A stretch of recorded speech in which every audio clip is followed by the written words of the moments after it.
سلام بینندگان عزیز، صبح بخیر. برنامه نویدی بامدادی را میبینید. امروز چهارشنبه 24 ایول است و من عبدالله اشرف هستم در خدمتتان. ساعت به وقت شهر پراگ 7 صبح است و در چند دقیقه دیگر شما را با تازه ترین اخبار تاجیکستان و جهان آشنا میکنیم. نخست از وضع باد و هوا برایتان میگوییم.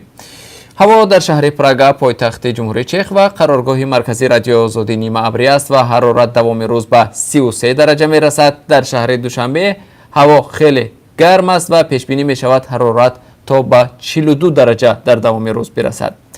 برنامه را با خبرها از تاجیکستان آغاز می کنیم. وزارت کارهای داخلی تاجیکستان گفت که روز 23 ایول باز یک کارمند دیگرش در جریان مناقشه در مرز با قرقیزستان زخمدار شده است. زخمدار شده فروخ تاجخوجایف، کارمند شعبه میلیسای واروخ است. مسئولان وزارت کارهای داخلی تاجیکستان گفتند تاجخوجایف از تیر کمان یا ساچمه زخمدار شده فعلا در بیمارخانه بستری است. بخش قرقیزی رادیو آزادی خبر داد که در یک درگیری از ظهر سه‌شنبه یک مرزبان قرقیز نیز از پایش زخمی گشته است. در وزارت امور داخله گفتند وضع در مرز فعلا زیر نظر مقامات تاجیک و قرقیز قرار دارد. فروخ تاجخوجایف دومین کارمند میلیسای تاجیکستان می باشد که در جریان مناقشه نزد مرزی با قرقیزستان زخمدار می شود. پیش از او روزی 22 ایول عبدالرسول شامیر سیدزاده، پدپالکونیک میلیسا و سردار مرکزی اطلاعاتی ریاست کارهای داخلی در ولایت سوخت از تیر کمان جراحت برداشته بود. در نتیجه مناقشه در مرزی بین تاجیکستان و قرقیزستان که 22 ایول سر زد، جلال‌الدین قرایوی 52 ساله آموزگار تاجیک کشته و چند تن از هر دو جانب زخمی شدند. مناقشه در حال سرزده است که قرار است پرزیدنت های دو کشور در این منطقه دیدار و گفت و شنید داشته باشند. با گفته مقامات تاجیک مناقشه از آنجا سرزد که ساکنان قرقیزستان خودسرانه در جماعت واروخ اسفره نوشتجات آقصای و پرچم کشورشان را نصب کردنی شدند، اما ساکنان جماعت واروخ مانع این کار گشتند.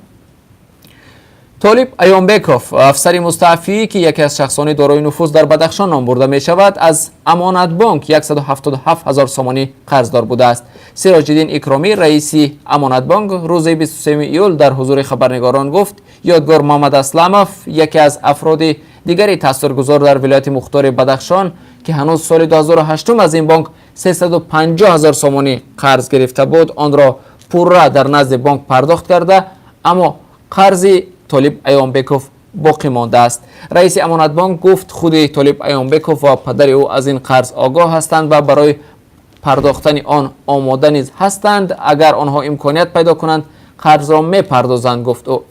ایامبکوف در اختیارش یک طرفخانه را نیز داشته است که 800,000 سومانی ارزش دارد و در گروی امانت بانک است. امام علی رحمان، رئیس جمهوری تاجیکستان، ماه سپتامبر سال 2012 در جریان سفرش به بدخشان گفته بود که طالب ایامبکوف و یادگار محمد اسلمов قرضهایشان را به امانت بانک بازگردانند. وزارت کارهای داخلی تاجیکستان میگوید نسبت شراف‌الدین گدایف، یک فعال مخالفین، هنگامی بودواشش در تاجیکستان زوری استفاده نشده است. این بار اول است که یک مقامی بلندپایه تاجیکستان درباره قضیه شراف‌الدین گدایف اظهار نظر میکند. رمضان رحیمزاده روز 23 ایول در پاسخ به سؤال رادیو آزادی زورا آوردن شراف‌الدین گدایف را رد کرد و تنها گفت گدایف اختیاراً برگشت و در نسبت او هیچ گونه زورآوری استفاده نشده است. ژنرال رحیمزاده، وزیر کارهای داخلی تاجیکستان که در یک نشست خبری با خبرنگاران در شهر دوشنبه صحبت میکرد، به تکرار گفت گدایف با خواهش خود به وطن برگشته است. ماه فوریه سال روان وزارت کارهای داخلی اعلان کرده بود که شراف‌الدین گدایف با خواهش خود به وطن بازگشته است. این در حالی است که شراف‌الدین گدایف بعد بازگشت به اروپا ادعا کرد که او را در شهر مسکو دستگیر کرده زوراً به تاجیکستان آوردند. گفته میشد که گدایف در پی تلاش‌های کشورهای اروپایی رها شد و به هلند بازگشت. او در این کشور اروپایی مقام پناهندگی دریافت کرده است.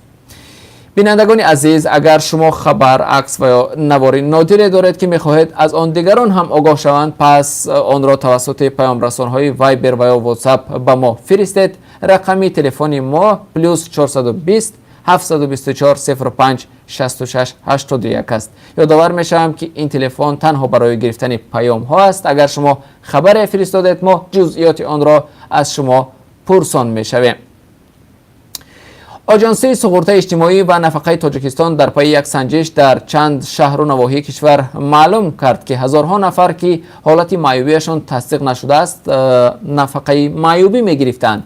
دلمراد دولتزاده دیرکتور آژانسی سقوط اجتماعی و نفقه روز 23 ایول ضمن نشست خبری در دوشنبه گفت در نیم سال اول سال روان 148663 نفر نفقه گران معیوب و از آنها 88000 را برای دقیق نمودن درجه معیوبی از تشخیص تکراری گذرانیدند. در نتیجه این سنجش 18000 نفر آنها از نفقه معیوبی که برخوردار بودند حالت معیوبیشان تصدیق نشد و نفقه آنها قطع کرده شد.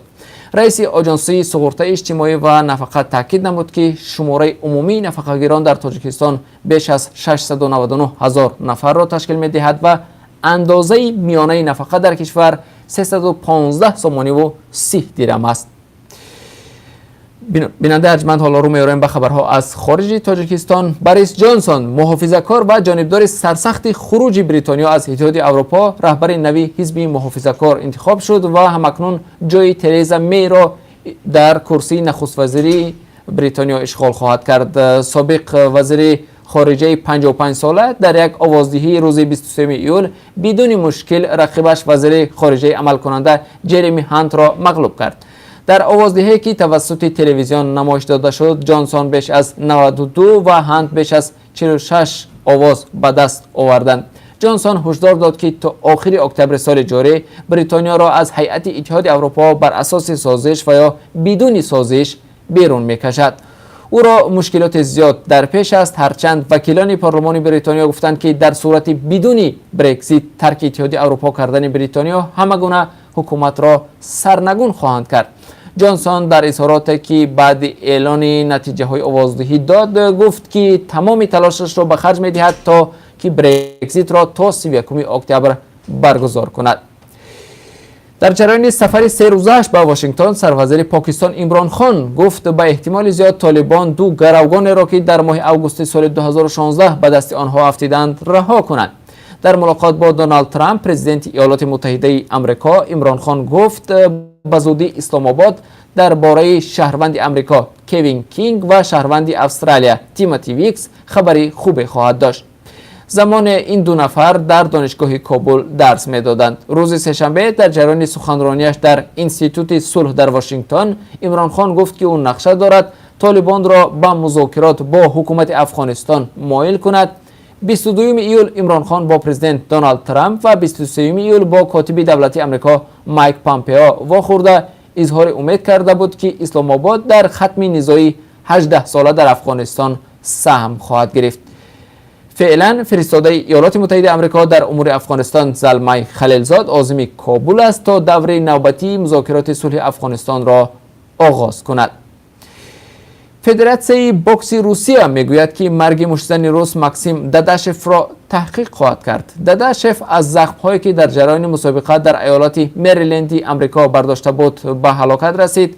روز سه‌شنبه فدراسیون بوکس روسیه گفت داداشف از زخم‌هایی که به هلاکت رسید که هنگام قوه آزمایی روز 19 از مشتزن سابریل ماتیس برداشته بود. خبرگزاری روسی تاس از قبل سخنگوی نهاد عمر کرملیوف آورده است که شرایط مرگ داداشف تحقیق خواهد شد. ماکسیم داداشوی 28 ساله که در شهر سنت پتربورگ به دنیا آمده است هنگام قوه آزمایی با ماتیاس ضرب العلت زیاد گرفت و در تنفس بعد راوند 11 دیده می شد که داداشف در حالت ناگوار قرار دارد و مربی او بعد مرگ از او خواهش می کند که قوه آزمایی را متوقف کند. خبر دیگری داریم از عالم ورزش است. ورزشکاران تاجیک در مسابقه قهرمانی آسیا اوید به کاراته که روزهای 19 و 21 ایول در شهر تاشکند ازبکستان برگزار شد به مدال ماندند. در این مسابقه لیسنزیونی که در رده‌بندی المپی جهتی دریافت راه‌خطها به بازی‌های تابستانی المپی سال 2020 در توکیو تغییرات وارد نمود، 377 ورزشکار از 31 کشور شرکت داشت. به هیئت منتخب تاجیکستان در قهرمانی آسیا 18 ورزشکار داخل بود ولی آنها نتوانستند که مدال به دست بیارند. نتیجه های خوبتری نمایندگان تاجیکستان جایهای هفتم аз Нигина Давлатова дар нави карате дар вазни зери 50 кило ва Муаззама Баҳромзода дар вазни беш аз 68 кило миёни занон мебошад. дар сабқати мардон дар ин нави рақобатҳо Ҷавоҳир Ҳайдаров дар вазни зери 84 кило мақоми нуҳумро касб намуд. Инчунин дастаи Тоҷикистон дар нави ката миёни мардон ҷойи 11-ро ишғол кард.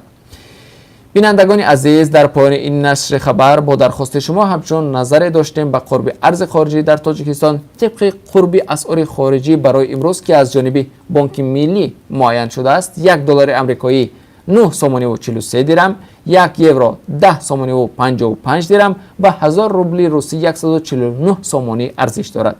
инҷо расидем ба поёни ин нашри навиди бомдодӣ. барномаҳои наву ҷолиби мо давоми рӯз тақдими шумо мешавад. моро ҳамроҳӣ кунед.